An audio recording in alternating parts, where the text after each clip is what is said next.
Здравствуйте, я Пестряков Гельман, и я расскажу вам секрет про нашего города. Один из самых длинных улиц называется улица Лермонтова в честь нашего русского поэта.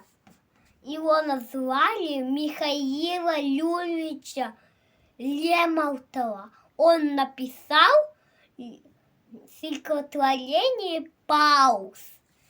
Белеет пауз одинокий в тумане моря голубом, что ищет он в стране далекой, что кинул он к одном. Играют волны, ветер свищет, и мачта гнется и скрипит. Увы, он чаще не ищет и не чаще бежит. Под ним струя светлей лазуря, под ним луч солнца золотой, а он мечется после бури, как будто в бурях есть покой.